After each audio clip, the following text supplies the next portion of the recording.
Alrighty, let's talk about stats at the All-Star break. So I didn't do the stats video yesterday because why would I do the stats video the day before the All-Star break? Let's look at them at the All-Star break and look at not just players but teams. I want to look at more team stats today because that's where we're really thinking, about things is, okay, so which teams where?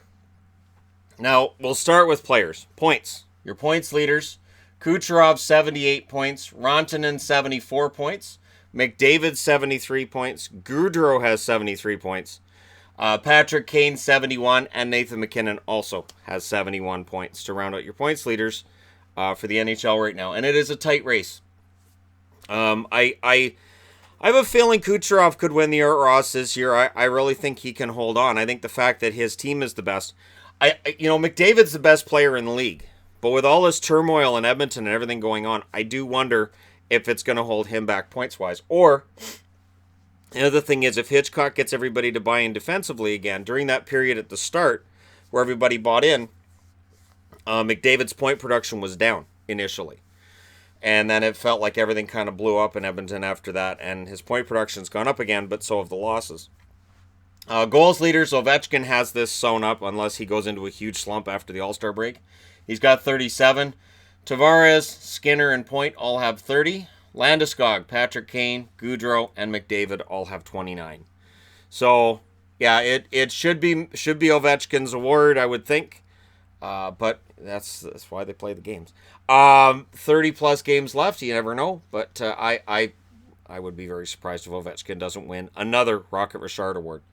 Penalty minutes. Antoine Roussel leads there with 112. Any Canuck fan will tell you, yeah, that's about right.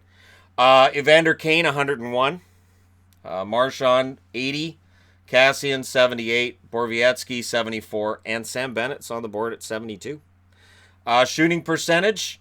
Elias Pettersson leads there with 28%. Now, the concerning part is that that's not really sustainable for the most part. That'll come down. That shooting percentage will come down. And probably down into the low 20s, I would think. I don't think he'll come down much more than that. Chason's next at 27%. Filppula, 26.2%. Braden Point, 23.6%. And Mark Scheifele with 21%. So, like I said, that 28, that's kind of hard to maintain for a full season. Especially as teams start figuring you out and playing you a little tougher. But, Pettersson's had an amazing rookie season. And I guess he could stay at 28. We'll see. Hits. Carrier still leads there with 219. Ryan Reeves, 188. Lucic, 173. Paquette, 162. And Wagner of the Bruins has 161. So 219 hits. It's just insane. Ice time. And Carrier's missed time this year, too. So it would be much higher if he hadn't missed a game. Ice time, Doughty, 26 minutes and 41 seconds on average. Suter, 26 minutes, 37 seconds. Letang of the Penguins, 26 minutes and 8 seconds. And then Seth Jones, 26 minutes and 1 second to round out the top four in that. Save percentage, Leonard and Campbell are tied for the lead with a 931. Vasilevsky, 925. Freddie Anderson, 923. Hudobin, 923. Bishop, 921. And Grice, 920.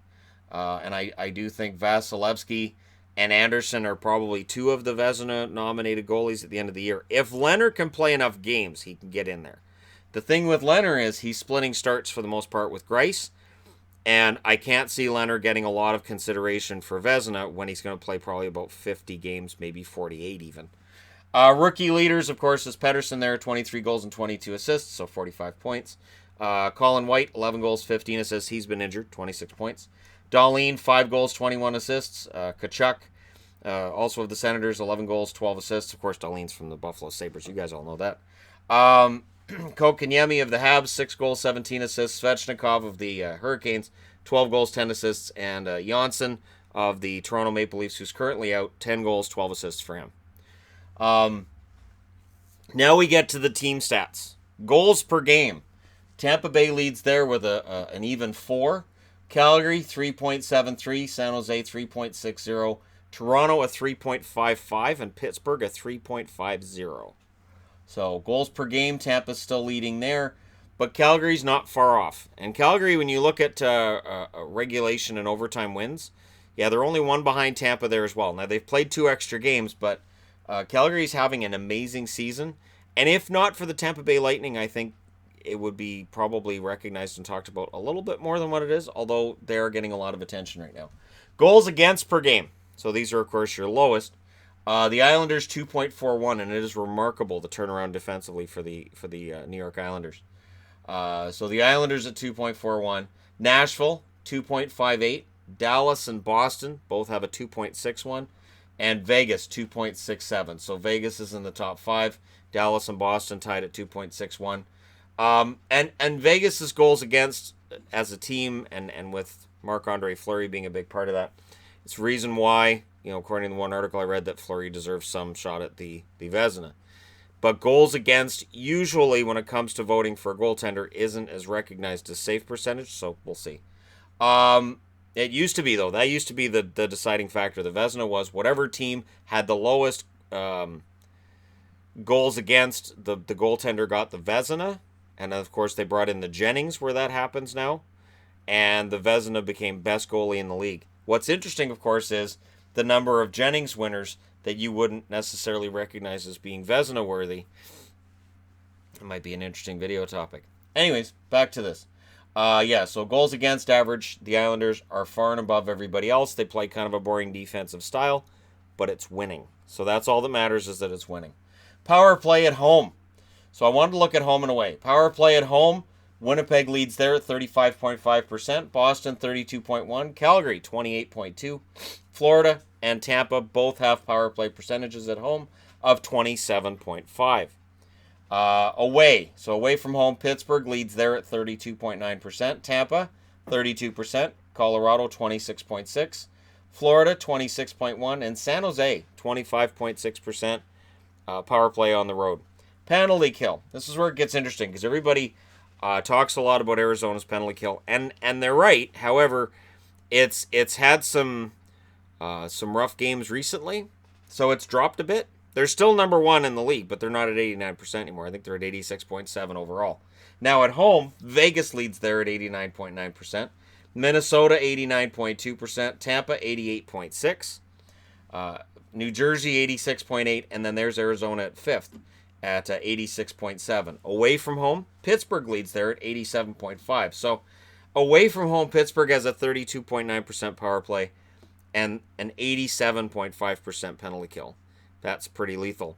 Arizona's 87.1, Columbus 83.6, Dallas 83.3, and St. Louis also has an 83.3 penalty kill away from home, which is kind of surprising to me that they would have a penalty kill that solid away from home. When you look at their team, they don't look like they're having a very good defensive season. Bennington's made a difference, but it's an interesting number. Fenwick, I don't get into the whole Fenwick thing or the Corsi thing. So I looked at the two and I thought, I'll throw Fenwick on the board. Fenwick basically is trying to measure puck control. So which team controls the puck the best. And it's just adding shots and misses for, subtracting shots and misses against, or taking the entire number and figuring out the percentage for. So this is, if you're above 50%, you're a really good puck control team. If you're below 50%, you're not.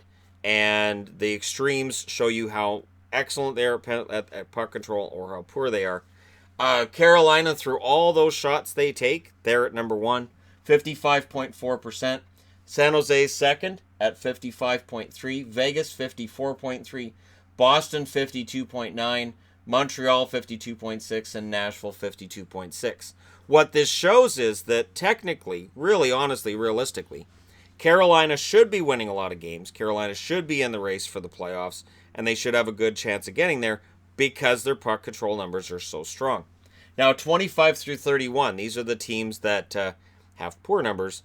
Chicago, 47.9. The Kings, also 47.9. Detroit, 47.7. Vancouver, 47.4.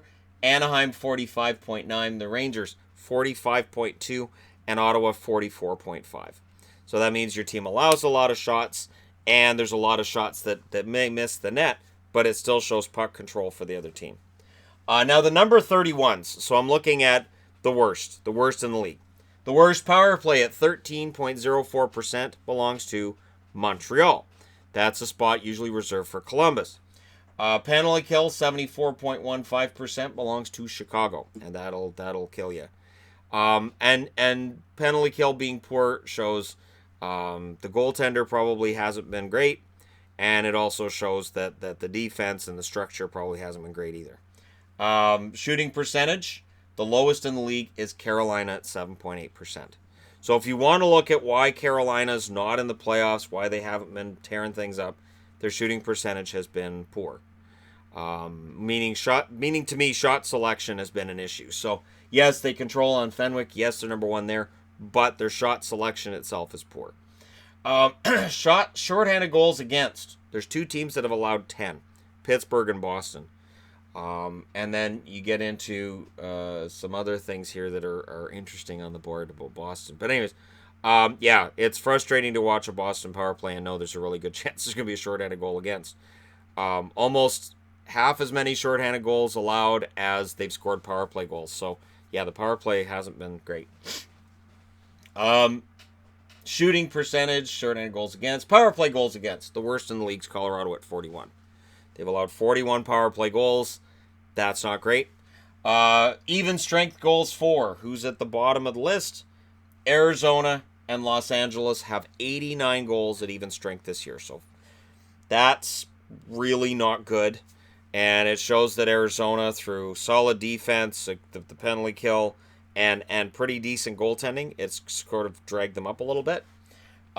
Shorthanded goals for. Two teams have scored one. Florida and Boston. So Boston has one shorthanded goal, and they've allowed 10. And people wonder why I get nervous about Boston. Save percentage, the lowest in the league is .885. That belongs to Philadelphia as a team. I understand Carter Hart is helping to raise that up a little bit, but for right now, they're still 31st in the league. PDO. PDO is shooting percentage plus save percentage. So PDO kind of is exactly what I was doing early in the year with adding power plays and penalty kills together. If the number's above 100, you're good. If it's below 100, probably not. The lowest, when you add save percentage and shooting percentage, is Florida with a 97.7. Their shooting percentage has been good. Their save percentage is not. So Florida, that's a problem. Age. So the youngest team in the league at 26.2 years of age, approximately, Columbus. Columbus, on average, the youngest team in the league, which is kind of surprising, because Minnesota's the oldest. So from the same expansion. Shootout losses. Detroit's lost 5. For the record, they've won 2. They've lost 5. So there you go. Stats at the All-Star break. Just some interesting little stats I thought we could pass along and look at where teams might be struggling. Even teams that are in the playoffs that show up at 31st on lists you don't want to be 31st on. Let me know what you guys think, as always, in the comment section below. Don't forget to hit like and subscribe if you're browsing your way through. You just happened upon this video.